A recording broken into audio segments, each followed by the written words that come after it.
how do you deal with the landowners that if you have this pond that borders several properties and you have to get each one of them to sign off, I would think? No, well, the interesting thing about the dam safety laws in Massachusetts is because the dam owner bears the cost of maintaining the dam and the dam owner carries the liability, it's really the dam owner's decision whether they want to repair a dam or remove a dam. It's totally their decision.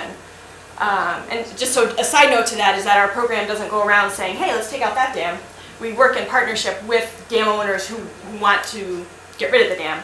So anyway, so because of that, it's the dam owner's decision. And it sets up a conflict because the dam owner is the one who pays for the dam, but often it's folks that live around the pond that, that enjoy the view or the recreational resource. And so lately I've seen a number of dam owners sort of offering the dam to their neighbors and saying, hey, I can't afford to keep this thing up. You know, if you guys are willing to take it on, you know, please, you know, take it from me and you can own it and maintain it and be responsible for the liability. And so far, I've only seen one situation where the neighbors were willing to take on the dam. But if they're not willing to and the dam owner wants to get rid of it, then it's really, you know, under the dam safety laws, it's really their prerogative to do that. Even though technically, if this dammed up area is feeding water to somebody else's pond, and now you all of a sudden take away that pond. Yeah, well that's the interesting thing is that the way these mill dams work is that they don't control water flow downstream. They don't store and release it. They're basically it's like a bathtub that's full of water all the time. And so anything that comes from upstream basically goes over the top and spills on downstream. That's why these dams constantly have water running over the top. That's what's coming in from upstream. And so what that means is that when you remove the dam, you're actually not affecting the flow downstream in any way. You're just changing the level that it's at. It's no longer raised up behind the dam. It's at the level of the riverbed. Yeah, but you are, if there's somebody else that's also taking it off the top, and all of a sudden you lower. Yeah, right. So one of the things we always do during a dam removal project is you start out by assessing what are the uses of this pond and how would those uses be affected by removing the dam and lowering the pond, and what do we need to do to mitigate them.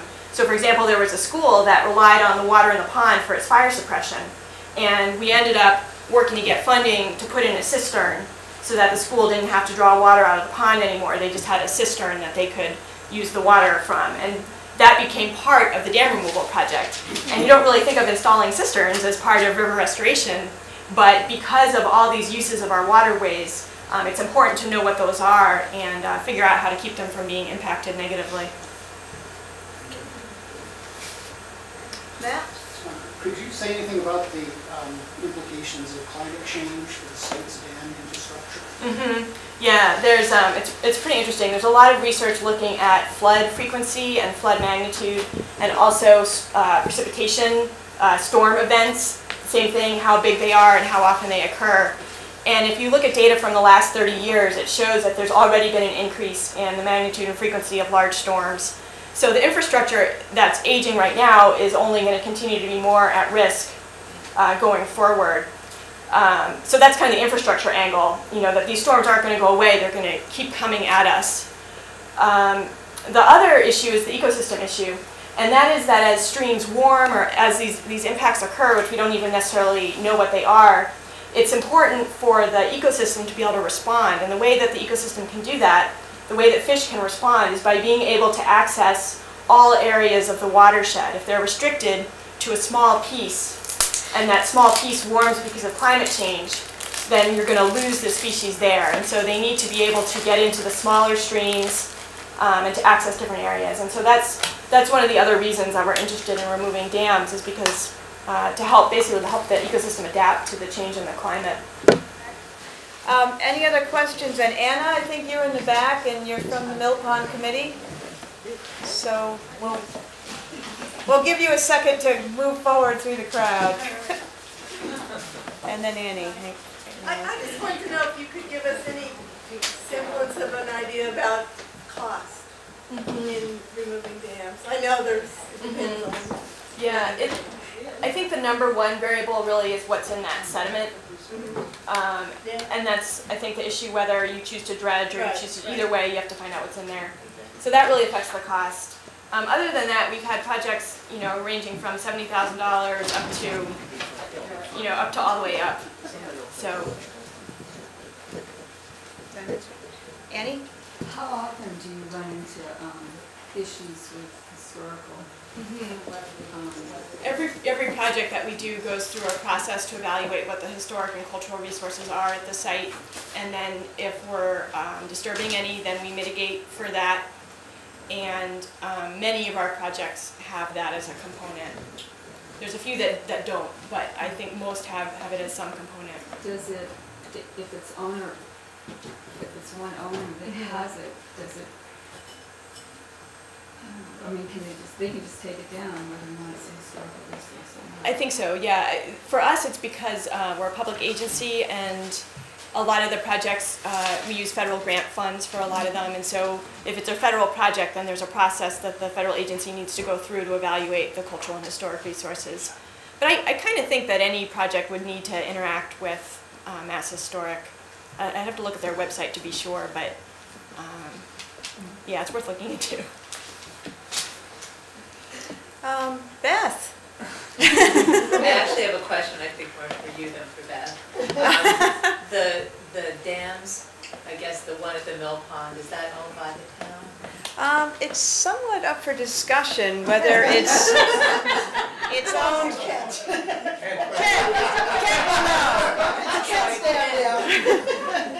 Kent Healy is the dam safety engineer or dam safety inspector for the town, so would you like to answer that one, Kent? We don't know. There's some discussion about whether it's Mass State Highway, where the highway bounds are, or the gardening club, or the town, or is that the three players? Distributed responsibility. All of the above. Craig, do you? As I look at our situation, the thing that's been asked, but kind of explore a little more of this business of water level change, which would probably be pretty significant, at least up to the next dam. And you mentioned, I saw on one of your slides, you said something about water level, identifying water level change. And how do you do that? How is that? We survey the main thread of the channel starting downstream of the dam, basically so you get a sense of what the natural bed elevation is downstream of the dam. And so you take elevation points all the way up, over the dam into the impoundment, all the way upstream. And at the same time you're doing that, you're putting your survey route on the bed of the stream, so you want to know where that is, and you also want to know what the water level is. And then when you plot that all up, it allows you to see how far upstream the effect of the dam goes. And then you can also look at the elevation of the bed below the dam, and then the elevation of the riverbed upstream of the pond. And you can draw a line that shows you what the natural bed of the stream most likely once was. And sometimes you can feel that if you take a thin metal rod and you poke it down, you call it taking depth to refusal measurements. You can do that also along the center line, and that will show you where the bed of the stream is. But you're not looking at groundwater particularly? Because we have, Kent knows more about this than I do. Studied it forever. Yeah. But it looks like that stream is losing water in this portion, and then above the next dam it's gaining water. So yeah. that affects, when you change the water level upon it, greatly affects the wetlands, the bordering wetlands. So I don't know if that's another consideration that you look for. We mostly just look at how far, you can project that elevation of the dam crest back upstream and use that as kind of your rough estimate of how far upstream the dam is influencing the water table. And then when that dam is removed, it would just, it drops more where the dam is, of course, and then that change is less as you go upstream. And I know you know, I'm not that familiar with this area, but I know the groundwater is supposed to be very tricky and complicated, and so I don't know how that affects the groundwater, or how the groundwater affects that. Some places it is, some places it is. So, Laura? So if you have 4 or 5 ponds in a row, and you remove one of the dams and restore that little section, you've done something, but what about, I mean, it's not much in the long run. It's better than nothing, I think, and it makes a difference for the ecosystem that's there for sure. And a lot of these projects we deal with rivers that have multiple dams, and we just, you know, we take it over time, really, and particularly for situations where you have a small stream. Small streams are really, they're the headwaters, and they're where all the magic of the ecosystem happens, and so anything that you can do to benefit a small stream, I think is good. And I guess we could just say, too, that the mill pond is just one impoundment on the Mill Brook. I mean, you know, Laura, you guys all grew up here. There's 6 man-made ponds on the Mill Brook from start to finish, possibly 2 more tiny ones along the stretch between Scotchman's and the Mill Pond.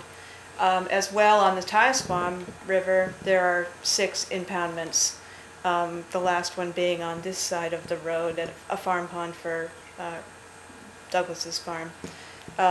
So there are quite a lot of, almost all the ponds. I mean, the only natural ponds are the kettle holes on the north shore of town. You know, Cess, might have been something at Duart's at some point, but Cess and James Pond and Ice House, yeah. But all the other ponds that we have in the center of town going up and towards Chilmark are man-made ponds, man-made dams. One thing I would say to add to that is if you find that you have an interest in river restoration, one thing we found is that every project that we do somehow spawns, you know, 5 others in the area, because people see that it's doable, and something that seemed sort of unknown and therefore sort of scary or threatening becomes much more accepted. And so we've seen a lot of places where we've removed one dam, and then it turns out the person upstream wants to remove theirs after all, or the next brook over. And so the outcome, it might be small on that one brook, but sometimes it can be much larger for the region, is what we've seen.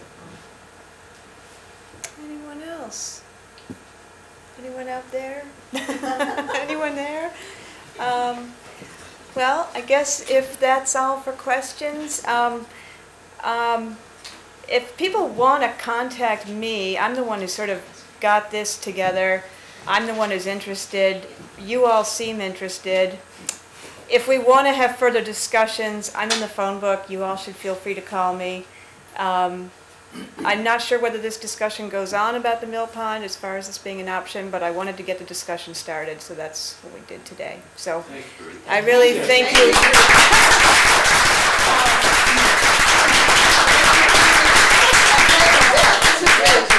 And I really want to thank you all for coming, because the last month I've been lying awake nights feeling like I was planning a huge party to which nobody was going to come. So thank you again, and we'll talk.